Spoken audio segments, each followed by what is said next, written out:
Assalamualaikum warahmatullahi wabarakatuh.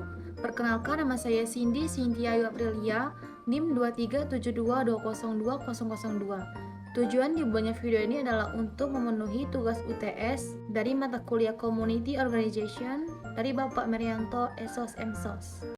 Soal yang pertama adalah jelaskan pendapat Anda mengenai apa itu perilaku organisasi dan kenapa perilaku organisasi tersebut penting untuk dipelajari bagi Anda sebagai pekerja sosial profesional. Perilaku organisasi adalah bidang studi yang mempelajari perilaku individu dan kelompok dalam suatu organisasi serta dampaknya terhadap kinerja. Studi ini mencakup aspek-aspek tingkah laku manusia dalam suatu organisasi atau kelompok tertentu, baik yang ditimbulkan dari pengaruh organisasi terhadap manusia maupun yang ditimbulkan dari pengaruh manusia terhadap organisasi. Perilaku organisasi penting dipelajari karena perilaku organisasi bertujuan untuk mencari pemecahan masalah dalam lingkup organisasi, mengendalikan tingkah laku para anggotanya, serta memprediksi dan menjelaskan perilaku individu yang dapat berpengaruh pada kinerja organisasi. Mempelajari perilaku organisasi penting bagi pekerja sosial karena beberapa alasan. Pertama, memahami perilaku individu dan kelompok dapat membantu pekerja sosial dalam bekerja dengan klien dan rekan kerja. Kedua, memahami struktur organisasi dapat membantu mereka dalam bekerja dengan sistem sosial yang kompleks. Dan yang ketiga, memahami perilaku organisasi dapat membantu pekerja sosial dalam merencanakan dan mengimplementasikan intervensi yang efektif untuk meningkatkan kinerja organisasi dan kesejahteraan klien mereka.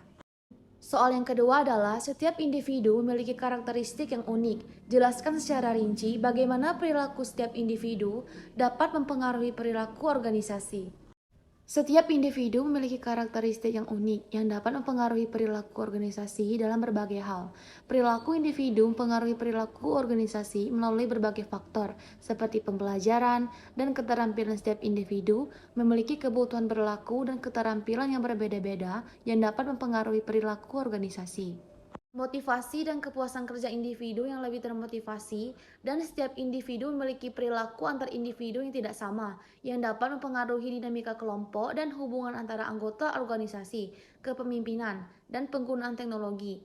Kepemimpinan dan penggunaan teknologi individu dalam organisasi juga mempengaruhi perilaku organisasi, yaitu untuk mengidentifikasi langkah-langkah yang tepat untuk meningkatkan keefektivitas dan efisiensi organisasi. Soal yang ketiga adalah contoh masalah sosial kemiskinan. Bagaimana persepsimu tentang masalah sosial kemiskinan? Jelaskan faktor penyebab dan dampak yang diakibatkan dari permasalahan tersebut. Masalah kemiskinan disebabkan oleh ketidakseimbangan antara jumlah pencari kerja dan lapangan kerja yang tersedia. Beberapa faktor penyebab kemiskinan meliputi faktor ekonomi, budaya, biologi, dan psikologis. Dampak dari kemiskinan antara lain meningkatnya kasus kriminalitas, adanya kesenjangan antara orang kaya dan orang miskin, perpecahan kelompok, kemiskinan, maraknya kasus perceraian, dan kenakalan remaja. Kemiskinan juga dapat menyebabkan disorganisasi keluarga dan ketidakadilan sosial. Untuk mengatasi masalah kemiskinan, diperlukan kerjasama antara pemerintah, masyarakat, dan pihak-pihak terkait lainnya, serta pengembangan industri kecil di pedesaan dan peningkatan mobilitas tenaga kerja dan stabilitas modal. Salah satu cara untuk mengatasi kemiskinan adalah dengan meningkatkan keterampilan tenaga kerja dan menciptakan lapangan kerja melalui upaya seperti mendorong investasi, mempercepat peningkatan keahlian, dan meningkatkan pertumbuhan ekonomi. Soal keempat, salah satu tujuan dari komunikasi adalah untuk membuat terjadinya perubahan perilaku. Berikan contoh komunikasi yang dilakukan seseorang atau lembaga yang dapat mengubah perilaku audiensnya.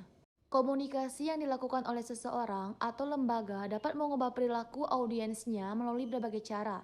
Contohnya, guru yang memberikan pemahaman yang mendalam tentang pentingnya pelestarian lingkungan kepada siswanya, sehingga mendorong mereka untuk melakukan aksi nyata seperti penghijauan atau pengelolaan sampah yang lebih baik. Baiklah teman-teman, itu saja materi yang dapat saya sampaikan mengenai tugas UTS tadi. Saya ucapkan terima kasih kepada Ketua Jurusan Kesejahteraan Sosial Ibu Wita Haryani Esos MAP dan juga kepada dosen pembimbing mata kuliah Bapak Merianto Esos MSOS.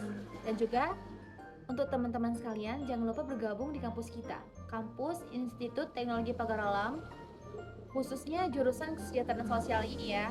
Kemudian jangan lupa like, comment, and subscribe YouTube kita KS ITPA. Baiklah, itu saja yang dapat saya sampaikan. Wassalamualaikum warahmatullahi wabarakatuh.